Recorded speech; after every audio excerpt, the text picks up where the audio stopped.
More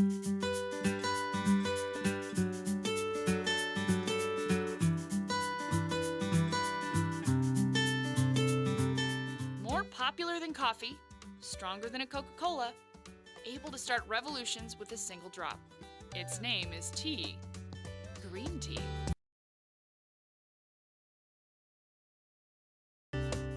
Green tea became a daily drink in China around the 3rd century AD, but it was used as medicine almost 3,000 years earlier. Tea plants are native to China.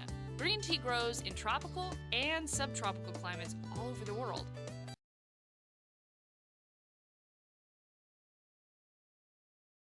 Green tea is chock full of antioxidants, especially catechins, an antioxidant compound linked to everything from weight loss to Alzheimer's prevention.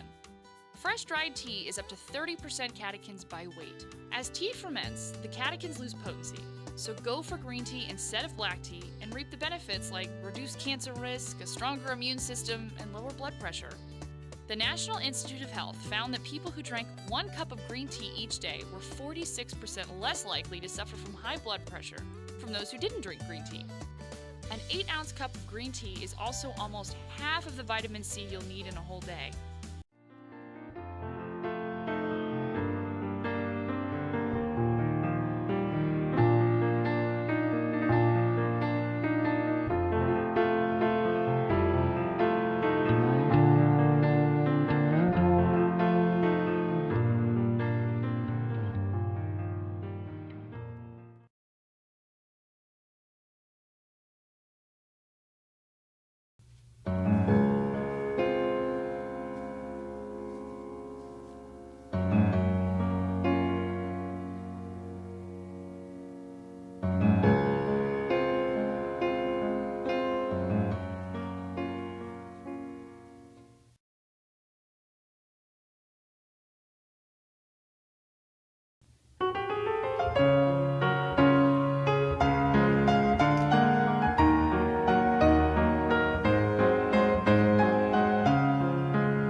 When you're using boiling water with tea, you're doing quite a few things wrong. Every time you bring water to a full boil, you're boiling the oxygen out of the water, and it flattens the taste of the water.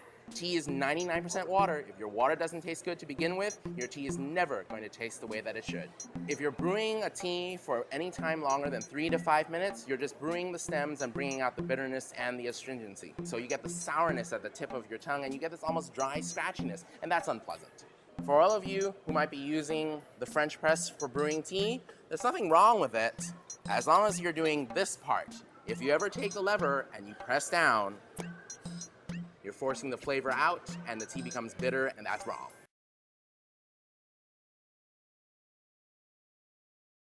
So if you want to brew a good cup of tea, there are a couple things to keep in mind. First, how hot is your water? When you're heating the water, take a look at the kettle. Take the lid off. If the steam is coming up in a nice straight column, you're pretty much getting close to about 180, which is a good temperature for water. Number 2, how much tea are you using? In general, 3 to 5 grams. But what does that mean? It's usually about a teaspoon, hence the word teaspoon. Any more than that, and you're probably going to overbrew also. Finally, how long? Steeping time is going to be dependent on the first 2 factors. In general, with any good quality tea, about 1 to 2 minutes is more than enough. Green tea is the one exception. You're not going to really need to steep more than 30 seconds to a minute. And if you're brewing with loose leaf teas, you need an infuser of some sort.